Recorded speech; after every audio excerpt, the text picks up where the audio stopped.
Hey guys, it's Ciara Noelle, blogger of Majestic Culturista and podcast host of Just What It Is. So today I'll be talking to an artist by the name of Little Spiral. She is a singer, songwriter, and is on a mission to get people to stop, reflect, and go deeper into what it means to be human in an increasingly digital world. She wants to do this through music, writing, art, and code itself. Ladies and gentlemen, please help me welcome Little Spiral. Hey, Little Spiral, thank you so much for joining me today. It's a pleasure to have you. Thank you so much. And I'm so happy to have you here, and I can't wait to talk to you about some of your music. But before we dive into any of your music, I want to get to know you a little bit more. So where are you from? Good question. Originally born in the Bay Area, moved around a bit, but raised in the Central California and Central Valley region. I'm now back in the Bay and now looking to move to California, to Los Angeles. But I've been native Californian, born and raised native Californian, just kind of. Oh, okay. That's awesome. So tell me about your move. Why are you moving? I'm moving to Los Angeles to kind of level up on my songwriting career. One thing that I have been really excited about is I write a lot of music. I write a lot of songs, and to have the opportunity to write for other people, with other people, have my songs have a home, even outside my Little Spiral superhero music, is really exciting, because Little Spiral is very much like indie alt rock piano kind of driven music, but I keep writing like EDM and pop and country. Like I keep writing all of these different songs that don't really fit with what I do with Little Spiral. So that's the big move to LA that I'm really excited about. Well, that's so awesome. So what's your favorite genre to write songs? Ooh, favorite. Well, every single genre has its own different approach, which is exciting. Like for EDM, it's usually a producer will send a track and I do more top lining. So that would mean I'm writing the lyrics and the melody on top of their already produced track, which leaves a lot of it takes a lot of pressure off that I don't have to write the whole thing. It allows me to be a little more fun and a little more, creative in a certain way. With country, it's really all about storytelling and getting into that storytelling mode, which I also really love. Country also, because it's so lyrically driven, you're allowed to do a little more wordplay, you're allowed to do a little more this and that. Yeah. And then pop is just really fun. I write those, from the ground up, just figuring out how to bring out something that's fun and energetic, but also like thoughtful and meaningful, which is thought-provoking. Yeah, that's kind of my MO. I like to put everything in a thought-provoking way. Not that there's anything wrong with, just like, hey, Mr. DJ, nothing wrong with any of that. Those are fun. But the kind of thing I really enjoy doing is lyrically driven, thought-provoking, interesting music. Yeah, definitely. My MO. So how do you go about writing lyrics that's relevant for this time? Whew. Great question. There's both, especially for this time, like there's a number of times we're going through. It seems like we're living through like several years at once, right? There's the coronavirus, but then there's also like all the racial injustice, and then there's all of this, and there's all of that. Like all of these are being mixed. Yeah. And like for some things, I choose not to go too far into it, and some of them I go all the way into it. I don't like being incredibly like obvious. I have yet to write a song about the coronavirus, but I have a lot of songs about just inequality and injustice and stuff that I keep in my in my song bank, Mhm. and that fuels a lot of what I do as well. But like, how do I keep writing? Like, it's so interesting because I have such a backlog. Like, I have about a couple hundred songs that I've written, but I have Oh, thousands and wow. thousands of ideas, and I have such a big fat backlog that I can go in and do some searches in my song notes and Mm. find little pieces that I can start stitching together. So I am never out of ideas, ever. You're always creating. Yes, I have too many ideas, which is why I'm like, I'm gonna move to LA and have some other people get in on the fun because I Right. have so many ideas. Like, hey, I need these people over here to help me out with this idea here. Yeah, exactly. Yeah. Yeah. Yeah. Mhm. So who is Little Spiral? What's the story behind your superhero name? Oh gosh. Little Spiral, I tend to look at the intersection of technology and humanity a lot. And Little Spiral reminds me to kind of get back to the basics. So Little Spiral is, I mean, I could tell you all the facts. She's a piano player, she's a singer, she sometimes plays violin, Oh, she wow. writes weird, quirky, intelligent, sometimes nerdy songs. A friend a friend of mine once I love described it. it as if Tori Amos wrote songs about robots, that would be me. And so I like to just think about deep shit. And and sometimes they come out in songs and sometimes it comes out in like I also have a bit of a snarky sense of humor, so sometimes that comes out. And yeah, Little Spiral has been um in existence since 2014 Oh, and wow. has written a few songs, more than a few songs. I've gotten some attention from some um, bigger folks, like been fortunate to get the support of Ben Folds, who's Oh, an industry veteran for a number of years. And yeah, just moving forward with whatever my muse says, that's what Little Spiral is. okay. So it sounds like Little Spiral has grown over the years. This spiral is now a medium-sized spiral, and soon she is going to be a pretty effing big spiral. I love it. Well, I can't wait to see Little Spiral grow into Big Spiral. Yes. So what inspires Little Spiral as an artist? Mm. Um, Again, I think it's just the everything that I do kind of comes down to how do we still be human in this increasingly digital world? And there's a lot of stuff in there. There's a lot of things that you can write about and Mhm. explore, and it encompasses everything from your day to day to relationships to big existential thoughts.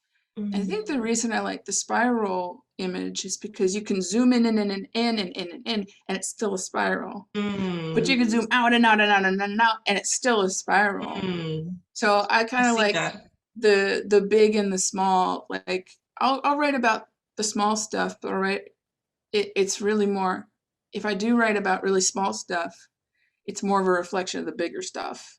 Oh, wow. So Okay. yeah, all of that inspires me. Just everyday stuff inspires me. I'll be walking out in my neighborhood and all of a sudden an idea comes to me and I have to like pull out my phone and record Yeah, write it. it out.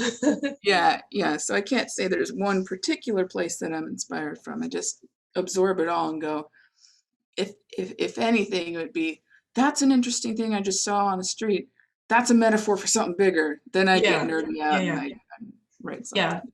Yeah. I love that metaphor that you just used too. Like no matter what situation, it sounds like no matter what situation Little Spiral finds herself in, it always comes back to she's a spiral and here's the bigger Mm, picture. She can be big, she can be medium, she can be small, but she's still a spiral.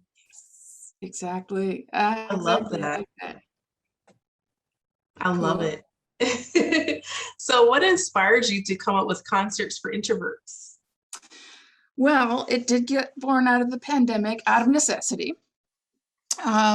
But really, the story behind it is, I'll tell you this. So I've been able to play at various venues around San Francisco, which is where my base is at the moment. And I was fortunate to play a pretty prestigious rock club. And when you're an independent musician, you hustle, you get your audience out there, you make the flyers, you run the ads, you um, get the word out, you text your friends and everything. You do it And all. you really do it all. And it was a fun show. Oh, I also had a band. I'm usually a solo artist, but that night was special, so I had this whole band. Um, and then afterwards, I just really felt drained. Instead of being like, oh my gosh, that's so exciting, I'm going to do it again, it was like, that I'm not going to do that again for a little while. Let me just and I realized that I was naturally an introvert, and I was doing this because this is what I was supposed to do. Um, and it was a fun time. It was great, but it also the payoff wasn't what I was thinking, which Mhm. is funny because just the week before, I had played a little house concert for out in Oakland.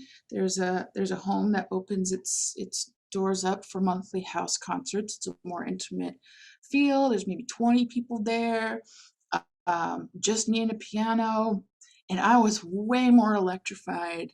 And the audience bought way more merch and all of these things. And there wasn't any overhead. I didn't have to market anything.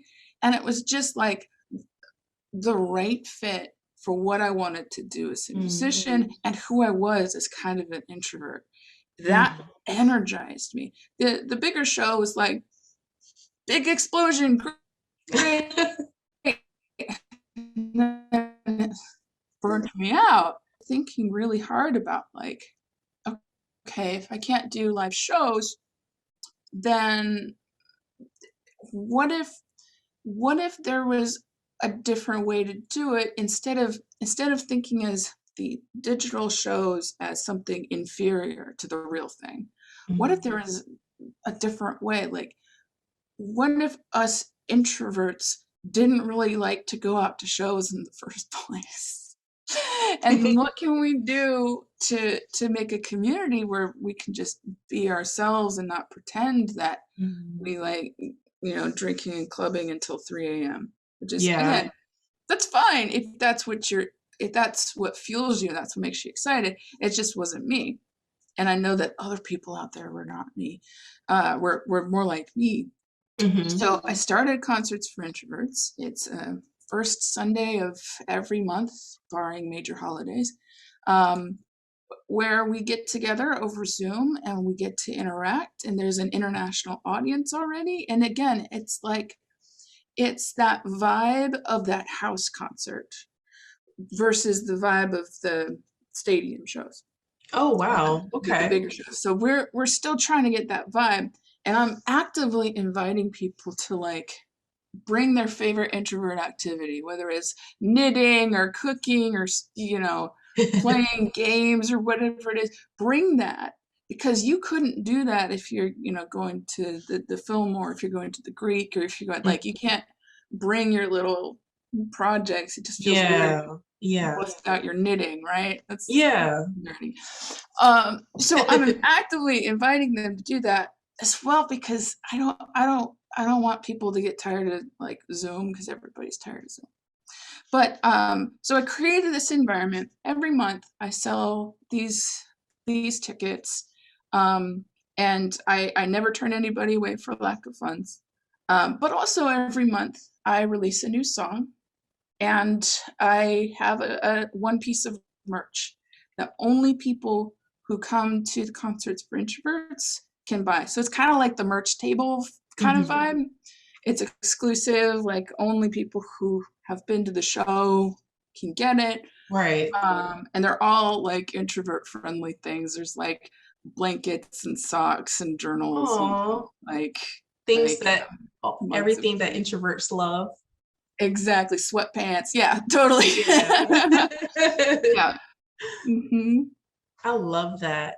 Well, it sounds like you have created a vibe for introverts and you have allowed people to be themselves. And it's important to be Exactly. yourself. And I love that Exactly. about you and about what you're doing to help introverts, come out their box, come out their little hermit crab. Yes, So exactly. Yeah. yeah. There's also like the other thing is that I honestly regularly, since I've been starting this in November 2020, took me a little while to get everything set up. But since I started it, almost every show has outpaid the big club show.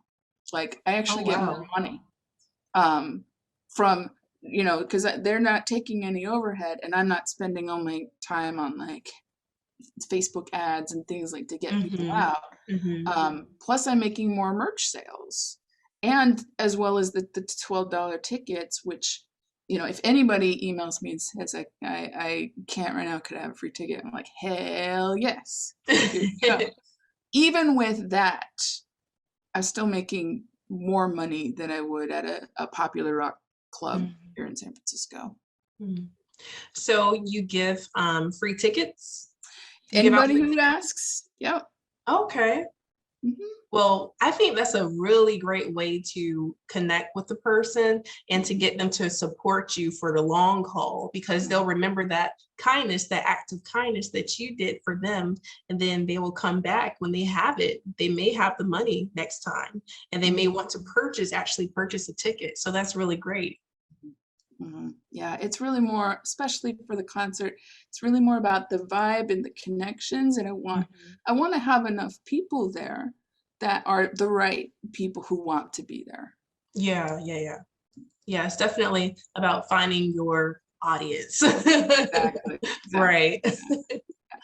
So what are all the instruments you play? I know you play the violin. I do, yeah. So my main one is piano, and then the voice I consider an instrument. And I do have a violin. I also, it's funny because I'm more of like a modern indie pop pianist kind of vibe, but I have all these folksy instruments. So I have a mandolin, which I play, and then I just got a harmonica, and all these like I don't know why they're coming to me because I lean more to like indie electric pop. Uh, Okay. but they're fun and I like playing around with them. I like playing with the juxtaposition again, like with the organic stuff and the tech stuff. I like the sounds of how something feels real and something feels Mm, synthesized. I like how they mm. sound together. I love that too. Yeah, yeah, I yeah, love yeah. the synth, like the 80s type style. Yeah. Yeah. Yeah, yeah, yeah. I love Like that. I'm kind of glad that The Weeknd is doing what he's doing right now. I'm a big Right. fan of like all that synth wave, but he's making it cool. Like he's really adding a different, fresh vibe. So I'm a big fan. Yeah, Wow, that's of that indie awesome. stuff. So tell me about some of the projects you're currently working on right now. I am working on an album, but I'm kind of doing it in a way that albums are just not the thing anymore. It's really about singles. So I'm inspired by one of my favorite artists is Imogen Heap, and a few years ago she released one single a month, and then at the end of it kind of had a big release with all of the singles into one album and Oh, kind of made it wow. an event. Um, which I'm looking to do with this album. It's called The Questioning, and because that's what I do, I question everything. Um, so I'm planning to make these tracks, which really do fit in together in kind of one cohesive thing. But each track, or at least I'll have several singles that I'm going to release first, and then save a bunch of them for one big release after I've released the singles, because it just makes more sense that way now because it's all about a playlist. It's all about the singles. It's all about what's on the radio. It's not Yeah. necessarily about an album. But I do think I have a vision, and I have an artistic vision of like a cohesive kind of story. So I'm working on the album, and it should be done. It should be like the album itself. I'm planning the big release early 2022. Okay. But gonna be dripping out some of the singles Gonna be later this year. teasing it. Okay. Yeah. Yeah. So I know it's Mental Health Awareness Month, and I'm definitely looking forward to that album too. But I want to touch on this with you. I know it's Mental Health Awareness Month, and how do you stay sane as an artist? I love that you're bringing up Mental Health Awareness Month, especially in the music industry, because if you let it eat you up, it will. If you let it, and so it's really about boundaries, and the hustle culture is real, and there's some value on taking action, and there's some value on taking things seriously and really being like excited about your craft and getting things done. Yeah. But when you're in the thick of it, many times people use that as an escape to address their real inner issues. So they'll just be like total workaholic, not stop, 24/7, but never get the time to like actually work through some of the underlying things that they're avoiding by being so workaholic. So I have learned that I do actually need 7 to 8 hours of sleep. Who knew? I feel you, girl. I'm right there with you. And I 8 hours too.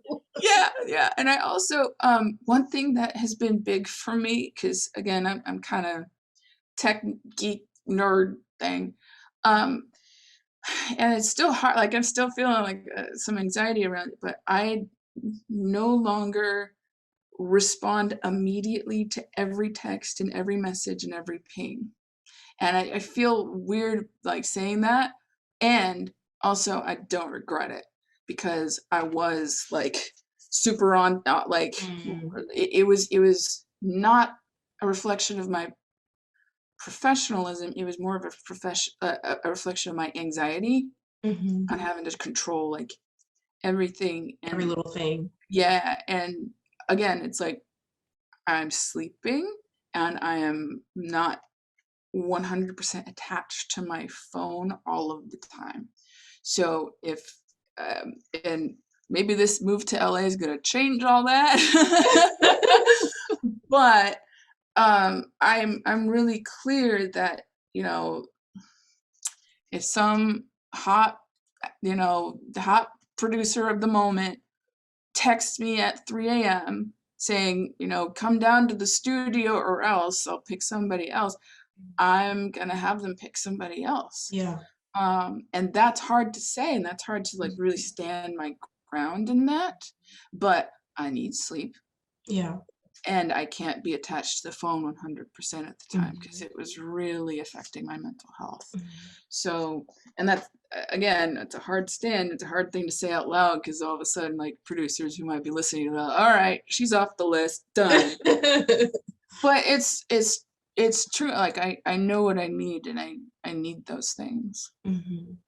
Well, it's good that you know that what works for you, and it sounds like you have an idea of who you are, but you know what works for you now. And with going through like different challenges and like processes and having different experiences can really affect you mentally, and bringing it in, like, it's good to have boundaries. Yeah.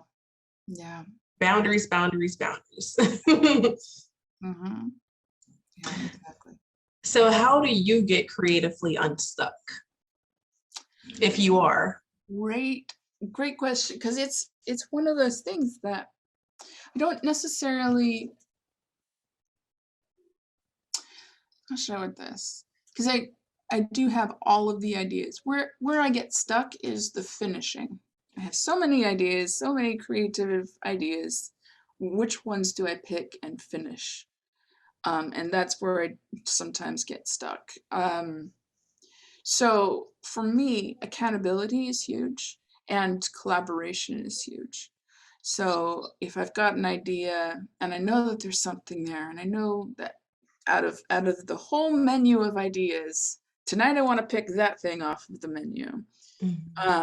And if I have a creative partner, like a producer, like a co-writer, like any of that, we just set appointments, we put something on the calendar and just work through it and give me deadlines, because sometimes I really do need deadlines to get things unstuck. The other thing that's huge is to let myself write shitty things sometimes.